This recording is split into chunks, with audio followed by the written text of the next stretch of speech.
I think I grew up when it was all about the ozone hole and things like that, and it's quite obviously apparent that the way every respected expert says we need to do things and the way we are doing things don't match up. And I also knew that I really loved being outside and being with my friends and doing things like that. And somebody gave me a copy of a book called Shelter, which is a fantastic book, and it's very much just a scrapbook of people's shelter that they provided for themselves, and it covers a lot of indigenous shelters and ways of shelter, and it also covers a lot of contemporary shacks and huts and self-built homes. You know, as well as showing the practicality of it, it shows something of the joy of the creativity of it. Our first attempt at building was just before we had our first child, and it was a round straw bale house on stilts on a platform in the woods, and it took us about 2 months to move in and cost us about £2,000 or £3,000. We did it again. We built this house, which has become known as the Hobbit house, which again using straw bales dug into the hillside a bit this time with a turf roof over the top, and using this spiral reciprocal roof pattern, which is a lovely easy thing to construct and very functional as well. We put a few photos up on the internet to show to some friends of ours who'd helped with the build, and somebody happened to blog them and pass them on to somebody else, and they blogged them as well. And before we knew it, we were having lots of people on the phone, and loads of people were looking at it.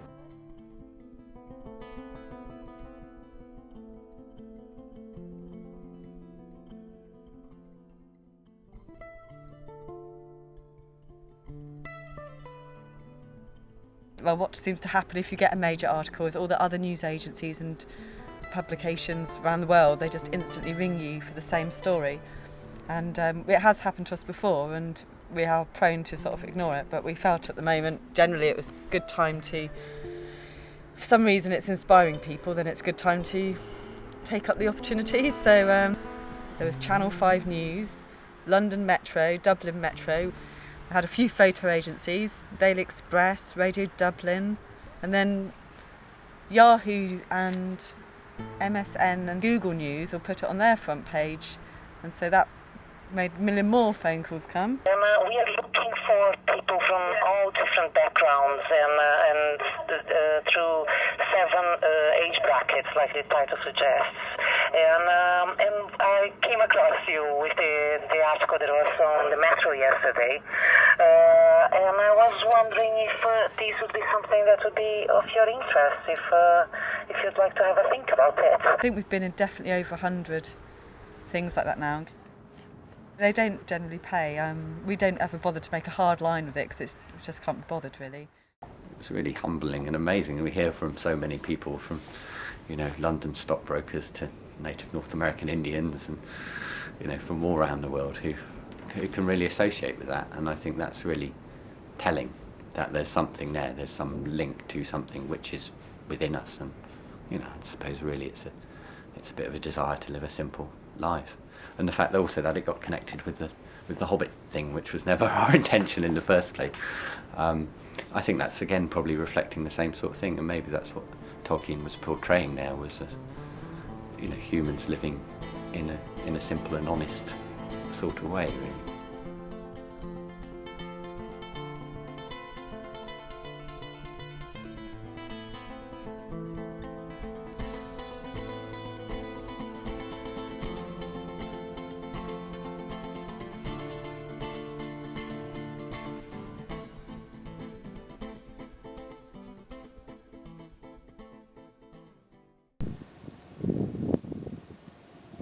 Well, I don't know, you can see the scale of this thing by my shadow, but yeah, it's quite an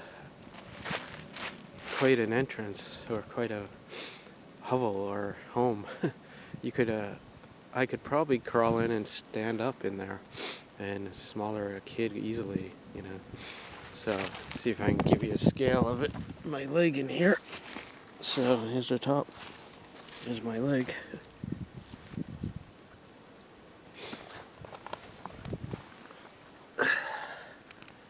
Don't know if anything can be seen there. I'm pointing it straight up. Probably not. But anyway, there you go. Someone's home. That could be a home. There you go. I don't know. Some symbolism there I'm not going to go into. Goodbye.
Yeah.